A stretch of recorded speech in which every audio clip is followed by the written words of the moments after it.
속에서 누구에게나 지치고 답답하고 무거운 순간들이 찾아옵니다. 겉으로는 웃는 것 같지만 속으로는 이러다가 쓰러지는 것은 아닐까 하는 두려움을 가질 때가 있습니다. 우리는 사람들과의 그 관계 속에서 느끼는 관계의 짐, 그리고 지난날의 실수, 또 잘못한 것으로 말미암은 그 죄책감의 짐, 또 앞으로 미래에 도대체 일들이 어떻게 펼쳐질지 미래의 불안한 짐, 이런 짐들을 우리는 안고 살아가고 있습니다.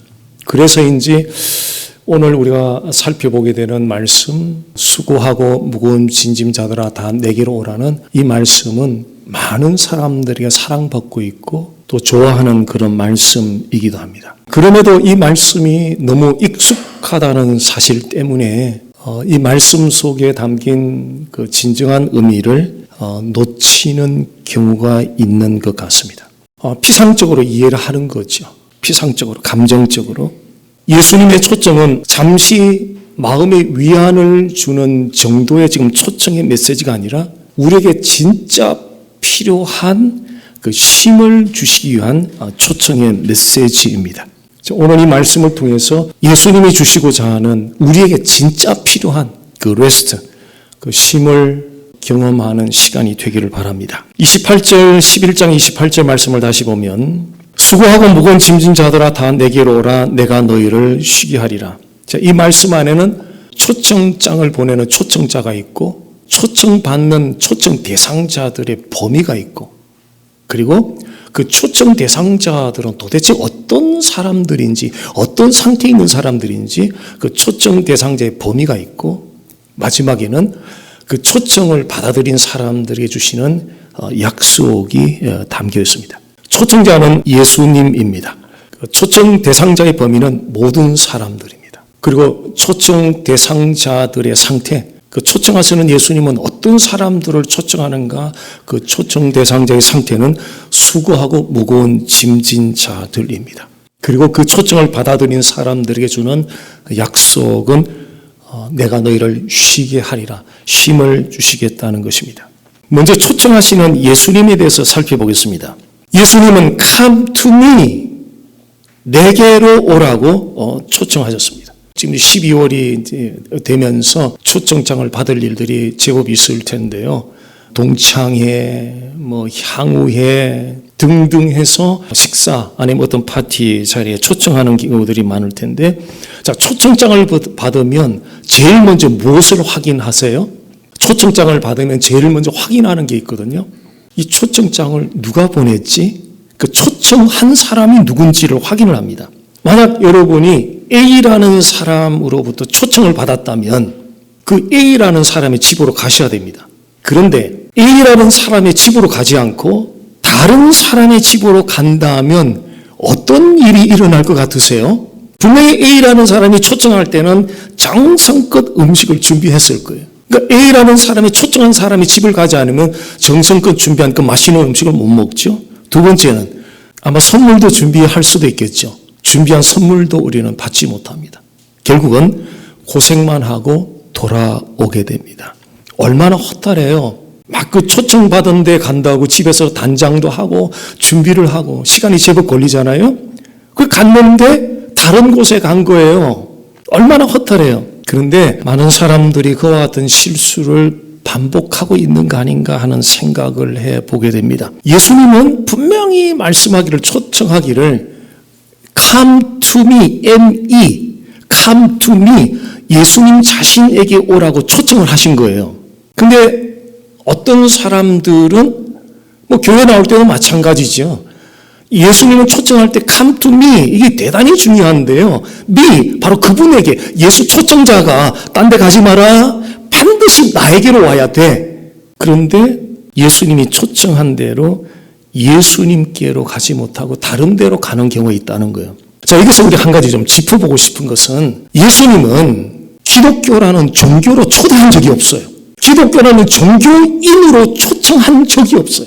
예수님이 come to me, 인격이신 이분에게 오라고 종교라고 하는 그런 종교로 해서 가지 말고 come to me, 예수님이라고 하는 person, 인격에게 와야 된다고 초청을 하신 거예요.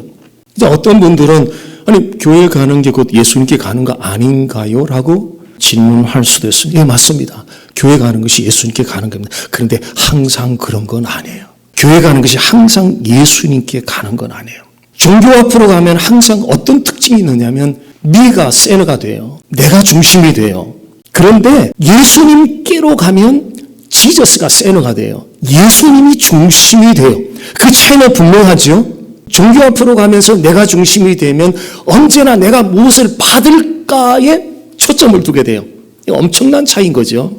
그런데 예수님께 초점을 두고 예수님 앞으로 가며 예수님이 센터가 되고 중심이 되면 내가 무엇을 받을까가 우선이 아니라 내가 무엇을 받을까가 포커스가 아니라 내가 그분께 offer 무엇을 드릴 것인가. 그러니까 예배는 offer라 그러죠. 드리는 것이라 그러죠. 그분께 내가 뭘 드릴 것인가에 포커스를 맞추게 된다는 거죠. 예수님이 중심이 되어서 예수님께 드리는데 예를 들면 뭐 집에서 주일날 출발할 때나 나 오늘 예수님께 뭘 드리지? 내가 뭐 드리지? 자, 이런 생각과 내가 교회에서 오늘 뭘 받을지 생각은 하늘과 땅의 차이. 예수님이 중심이 되어서 예수님께 드리는 삶에 초점하면 하나님이 우리의 기쁨을 주시죠. 그래서 기뻐하는 삶을 살아가게 돼요. 오늘 많은 사람들이 교회 생활하면서 지쳐가는 사람들이 굉장히 많아요. 근데 그렇잖아. 처치 멤버들 가운데 지쳐가는 사람이 굉장히 많아요. 한 해 지나면 한 해 더 지치게 되는 거예요. 또 지나면 더 지치게 되는 거예요. 왜 그런지 아세요? 이유들이 많은데요. 그게 가장 근원되는 이유가 있는데 예수님께 가지 않고 포커스가 다른 데로 맞춰진 상태에서 이것도 행하고 저것도 행하다 보면은 반드시 시간 문제예요. 반드시 타이밍이 되면은 점점 지쳐가게 된다는 것입니다. 오래전에 어린 시절부터 40대 초반까지 교회를 다녔던 어느 자매님이 위암 말기 판정을 받았어요. 제가 병원에 신방을 가서 이런 질문을 했죠. 이제 그 마지막 이제 뭐 시한부 인생이 이미 의사에 의해서 판정이 된 상태였는데 자매님 오늘 밤에 하나님이 부르시면 천국에 갈 확신이 있어요? 질문했어요. 지금 잊을 수 없어요. 그죠? 위암 말기니까 거의 뼈만 남아있는 거예요. 아주 작은 목소리로 목사님 정말 천국이 있어요? 정말 있는 거예요? 네, 저기 이렇게 질문했어요. 모태신앙인으로 어려서부터 40 초반에 이렇게 교회를 출석한 사람이에요. 근데 천국에 대한 확신이 없었어요. 그 순간에. 왜 그래요? 저는 우리 교회 직분과 관계없이 마지막 임종 예배를 드릴 때는 반드시 이 질문을 해요. 목사님, 천국 갈 확신이 있으세요? 장로님, 천국 갈 확신이 있으세요? 이보다 더 중요한 질문은 없어요. 그리고 복음 제시를 하는 것이 저희 임종 예배입니다. 왜? 40세에서 almost 40년을 교회를 다녔는데 왜 그렇죠? 왜 천국에 대한 확신이 없는 거죠? 왜 그렇죠? 예수님을 인격적으로 만나는 믿음의 관계가 맺혀지지 않은 거예요. 천국의 확신은 참된 쉼을 누릴 때 찾아오는데 그 참된 쉼은 반드시 오직 예수 그리스도께 나아갈 때만 얻을 수 있어요. 왜냐하면 그 참된 쉼은 예수님만이 주실 수 있기 때문에 그렇습니다. 그런데 세상은 우리가 뭘 이뤘지? 너 성공한 건 뭐지? 인생을 와가지고 너 해놓은 게 뭐지? 우리가 무엇을 이뤘는가? 얼마나 성공했는가에 누가? 세상이 우리를 그렇게 만들어요. 그렇게 만들어가요.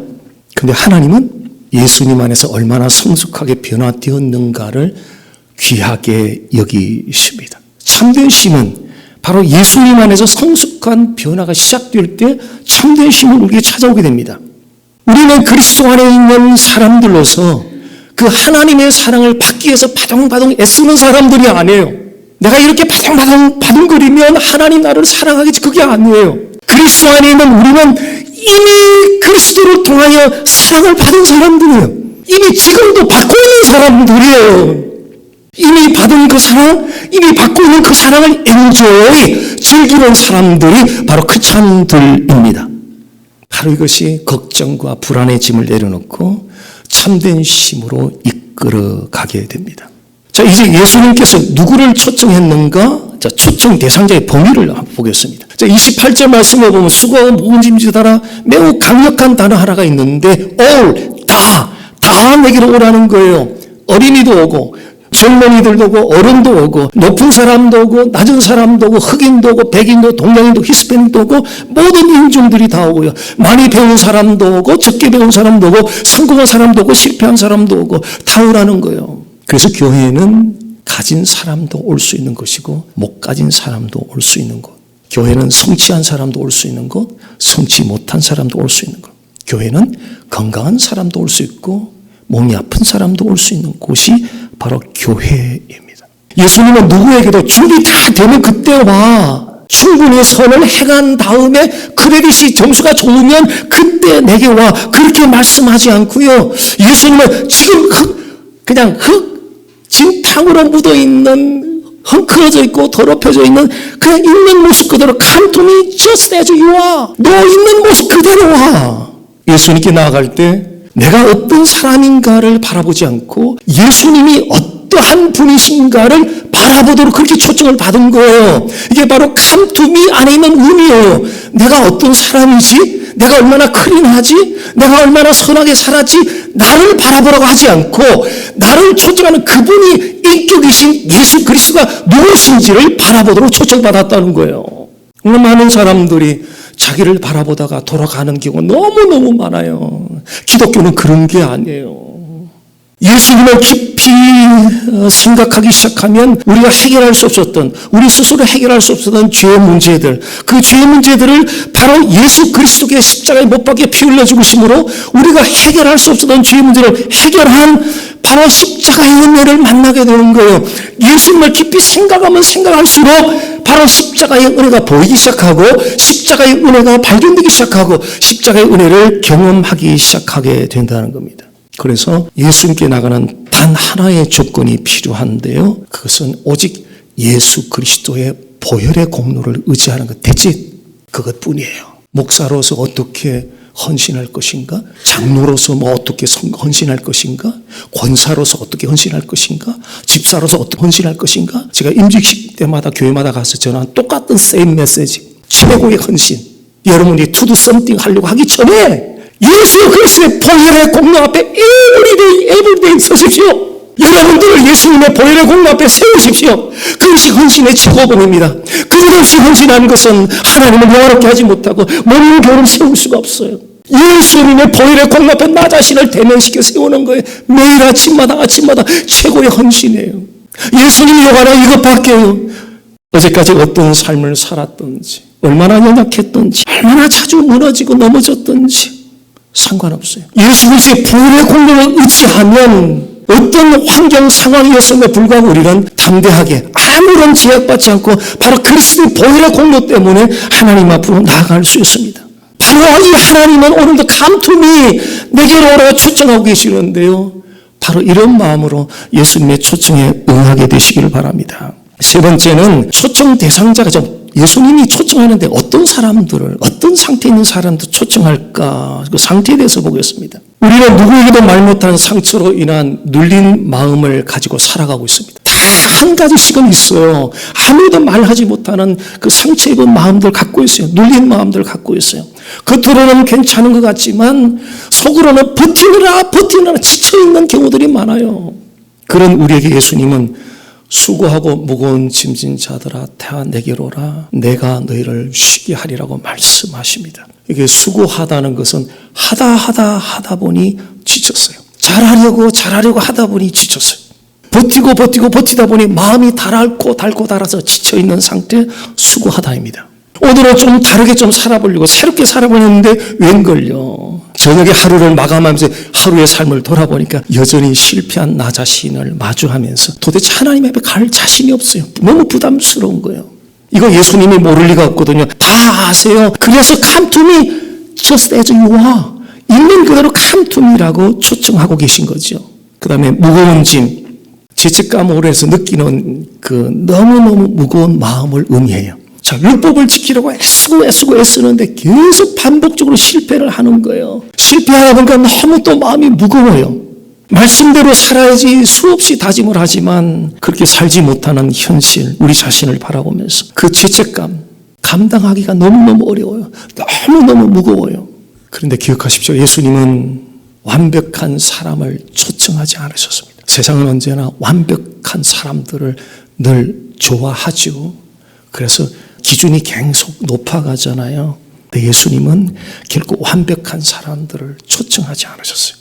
제가 십자가 앞에 여 목사는 빵점 목사야라는 사실을 한 15년 전에 하나님이 깨닫게 해주시고 나서부터 너무너무 제가 보는 관점이 많이 달라졌죠. 제가 빵점 되고 나니까 5점짜리, 10점짜리가 품어지게 되는 그런 경험을 했었습니다. 예수님은 완벽한 사람들을 초청하지 않았고 자신의 한계 앞에서 처절하게 절망하며 지쳐있는 사람들에게 레스트, 쉼을 주시기 위해서 오늘도 우리를 초청하고 계십니다. 예수님은 우리의 자격을 요구하지 않죠. 당연하죠. 왜냐하면 십자가에서 이미 다 준비 다 해놓으셨어요. 죄가 전혀 없으신 예수님께서 십자가에 못 박혀 피 흘려 죽으심으로 우리가 감당해야 되는 그 죄값을 예수님이 친히 다 감당을 하신 거죠. 오직 우리가 할 일은 한 가지밖에 없어요. 그분을 믿고 그분께 나가면 되는 거예요. 그것뿐이에요. 어느 말에 깊은 협곡이 있었습니다. 그 사람들은 그 협곡만 건너면 물이 있는 넓은 초원에 이를 수 있다는 것을 알고 있었어요. 그런데 그 협곡이 너무 깊고 위험하다 보니까 많은 시도를 했어요. 그 건너보려고. 근데 전부 다 실패해버렸어요. 그래서 마을 사람들은 포기하고 그렇게 살아가고 있었는데 어느 날 기술자가 나타났어요. 그러면서 기술자가 그 동네 사람들을 너무너무 안타깝게 여겨서 다리를 짓기 시작했어요. 그 다리를 짓기 시작하니까 사람들이 굉장히 갸우뚱한 거예요. 그래서 질문을 했습니다. 당신은 왜 우리를 위해서 이 수고를 하는 거예요? 그랬더니 기술자가 너무나 단순한 대답을 내놨어요. 여러분들이 이 협곡을 건널 수 없기 때문입니다. 그 다리를 다 짓고 나서 기술자가 말합니다. 이제 준비 끝났습니다. 이제 건너가기만 하면 됩니다. 이 다리는 여러분들을 위해서 만들어졌습니다. 사람들이 건너기 시작할 때 그들의 그 첫걸음은 그의 인생 전체를 완전히 바꿔놨어요. 죽음에서 생명으로 바꿔놨고 절망에서 소망으로 바꿔놨습니다. 하나님이 우리를 행하신 일이 이와 같은 거예요. 우리는 건널 수 없는, 하나님께로 건널 수 없는 깊은 죄의 협곡을 우리는 가지고 있었어요. 그런데 예수님을 통해 하나님께서는 구원의 브릿지, 다리를 만들어 주셨어요. 예수님께서 십자가에서 죽고 피 흘려 죽으신 바로 그 은혜를 통해서 하나님께 나갈 수 있는 길을 열어주신 거죠. 브릿지가 되어주신 거죠. 그래서 이제는 예수님께 믿음으로 그냥 나아가기만 하면 됩니다. 예수님께 나가는 그 한 걸음이 우리 인생 전체를, 보기에는 작은 일 같지만 세월이 지나면 그것이 나의 인생 전체를 완전히 뒤바꿔 놓은 위대한 걸음이었다는 사실을 발견하게 될 것입니다. 이제 예수님께 나가는 사람들에게 주시는 약속이 있습니다. 자, 예수님께 나가면 예수님은 레스트, 쉼을 주시겠다고 약속하고 있는데 여기서 쉼이란 무엇이냐는 거죠. 여기서 말하는 레스트, 쉼이란 뭐냐는 거예요. 리빙룸에 앉아서 소파에 반쯤 이렇게 기대서 리모컨 컨트롤을 만져가며 채널을 돌려가며 TV를 보면서 쉬는 상태. 네. 정신적으로 육체적으로 많이 도움이 되죠. 이곳저곳 휴가를 가면서 모든 걸 잊어버리고 싶은 그런 시간들, 휴가를 떠납니다. 도움이 되죠. 정신적으로, 육신적으로. 그런데 성경은 이보다 훨씬 더 놀라운 정의를, 쉼에 대한 정의를 주고 있습니다. 쉼이 성경에 처음 등장하는 장소는 창세기 2장 2절입니다. 하나님께서 6일간의 천지창조를 다 마친 다음에 안식하셨어요. 이 안식이 바로 레스트, 쉼이에요. 그러니까 6일간 창조 사역을 하다 보니까 너무 힘들다, 너무 피곤하다, 이제 좀 쉬어야 되겠다, 그런 의미의 안식, 레스트, 쉼이 아니고요. 그래서 만족의 쉼이에요. 하나님께서 창조하기 전에 하나님 계획 속에는 마스터 플랜이 있었던 거죠. 우주 만물을 창조해야 하는 것에 대한 마스터 플랜이 있었는데 다 6일간 창조하고 나니까 원래 가지고 있던 그 계획과 창조된 상태가 100% 일치하는 거예요. 완벽한 거예요. 완전한 거예요. 만족하시는 거예요.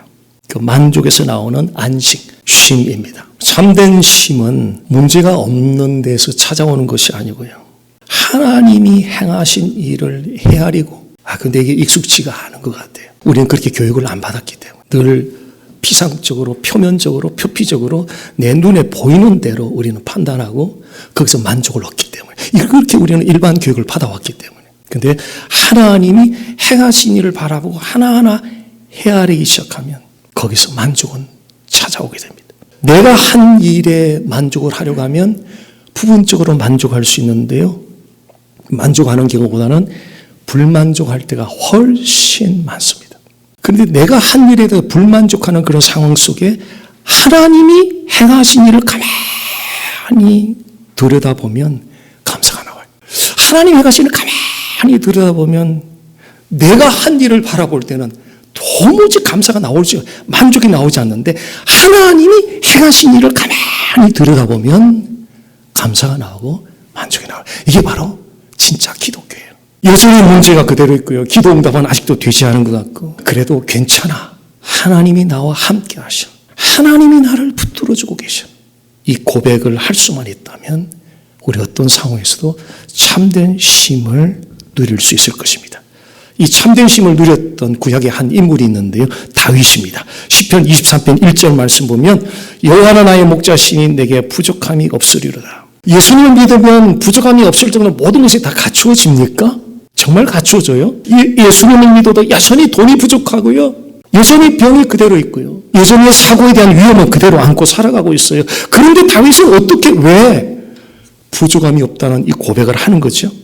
다윗이 부족함이 없다고 고백한 것은 다 갖추어서가 아니라 하나님과의 인티머시한 릴레이션십, 하나님과의 친밀한 관계에서 나오는 고백입니다. 우리는 이 자리까지 가야 돼요. 이게 기독교 신앙이에요. 저도 썸띵에서 조금 더 깊은 단계로 가셔야 돼요. 인티머시한 펠로십 단계로 가셔야 돼요. 아버지가 원하세요. 그것이. 우리가 만족을 느끼는 이유는 충분히 가졌기 때문이 아니에요. 일이 형통해서가 아니에요. 건강해서가 아니에요. 어쩌면 건강할 때보다 그렇지 못한 나날이 더 많을지도 몰라요. 어쩌면 일이 형통할 때보다 그렇지 못할 때가 더 많은지 몰라요. 우리가 가진 것을 충분히 가졌다고 생각하는 것보다 그렇지 못한 날이 훨씬 많을지도 몰라요. 만족은 그런 것들에서 오는 것이 아니라 하나님과 친밀한 관계를 가질 때 하나님이 주시는 선물이에요. 우리가 한 일을 통해서 야 잘했다, 괜찮다, 나 만족해, 이게 아니에요. 하나님이 주시는 선물이에요. 하나님이 내 삶의 전부라는 고백을 우리는 마지막 호흡이 멈출 때까지 이 고백의 자리까지 가기를 우리는 갈망하셔야 돼요. 여호와가 내 삶의 전부라. 이 고백이 될 때 손해본 것도 없고 잃어버린 것도 없고 상처받는 것 없어요. 왜? 그분이 나의 전부이기 때문에. 여호와는 나의 전부라고, 목자이시다, 나의 삶의 전부라고 고백하면 성령께서 황홀하리만치 넘쳐나는 기쁨을 우리에게 공급해 주십니다. 문제가 있어도 누리는 쉼? 이것은 세상이 주지 못하잖아요. 세상은 문제 있으면 쉼이 없어요. 문제가 없으면 쉼이 있다라고 생각해요. 그런데 문제가 있어도 문제 가운데도 쉼을 누려요. 그것이 바로 세상이 줄 수 없는 예수님만이 줄 수 있는 거예요. 우리는 문제를 제거해달라고 늘 간구하지만 하나님은 문제 한가운데로 우리를 초대하는 때가 굉장히 많아요. 문제 없애달라고, 형통케 해달라고 매일매일 간구하지만 하나님은 의외로 문제 한가운데로, 한복판으로 우리를 초대할 때가 많아요. 왜 그래요? 문제 속에서 아파하면서 눈물을 흘려가면서 뼈가 쓰릴 정도로 아파하면서 그래요. 맞아요. 여호와가 내 삶의 전부예요. 하나님이 내 삶의 전부예요. 이거 하나 깨닫게 하고 고백하도록 하기 위해서 우리 아버지가 자녀들이 아픈 거 알면서도 누구보다도 잘 알면서도 문제 한가운데로 우리를 초대하고 계십니다. 문제는 우리를 짓누르기 위해서 주어진 것이 아니라 예수께 가까이 나아가도록 하는 통로로 주어지는 것입니다. 예수님은 모든 문제를 주관하고 계십니다. 그래서 예수님은 우리가 그 문제를 이겨낼 힘을 주시는 분이에요. 그리고 문제 한가운데서도 힘을 주시는 분이 오늘 초청하고 계시는 Come to me라고 초청하고 계시는 바로 그 예수님이에요. 그 문제를 이겨낼 힘이 필요하잖아요. 문제 하나 지나고 났을 때 문제가 안 다가옵니까? 또 다가와요. 또 다가와요. 계속 다가와요. 우리에게 필요한 것은 문제 자체가 일어나지 않는 것이 아니라 문제 자체를 이겨낼 수 있는 힘이 필요해요. 그 힘이 누구에게서 나와요? 우리를 초청하고 계시는 Come to me라고 하시는 바로 그 예수님이 그 힘을 주신다는 거죠. 쉼이 필요해요. 쉼 없이 가면 반드시 쓰러지게 되어 있거든요. 쉼이 필요해요. 그 쉼을 누가 줘요? 예수님이 주세요. 우리는 내일 무슨 일이 일어날지, 우리 자녀들이 미래가 어떻게 될지, 경제는 어떻게 될지, 건강은 어떻게 될지 확실히 아는 게 없어요. 근데 분명히 한 가지 아는 게 있어요. 예수님이 나의 목자가 된다는 거예요. 모르는데 어떻게 그 길을 가요? 목자가 함께 가시기 때문에, 목자이신 예수님이 우리의 미래와 함께 가기 때문에 아무것도 확신한 게 없지만 그 길을 갈 수 있는 거예요. 대단히 중요한 거죠. 우리가 앞으로 이 길을 가면, 이 길을 선택하고 가면 무슨 일이 일어날까, 그보다 더 중요한 것이 있는데, 그 길을 목자이신 예수님이 우리와 함께, 그 영원히 함께 간다는 거예요. 그분과 함께 간다면 엎어져도 괜찮아요, 뒤로 넘어져도 괜찮아요, 코피 나도 괜찮아요, 팔다리가 부러져도 괜찮아요. It's okay. 목자이신 그분이 나와 함께 가신다면, 그래서 이 길을 갈 수 있는 거죠. 어떤 상황에서도 주저하지 마시고요, 초청하는 그분께 그냥 가십시오. 그냥 가십시오. 달려가십시오. 그리고 그분과 함께 날마다 동행하는 복된 여정이 되시기를 주님으로 간절히 소원합니다.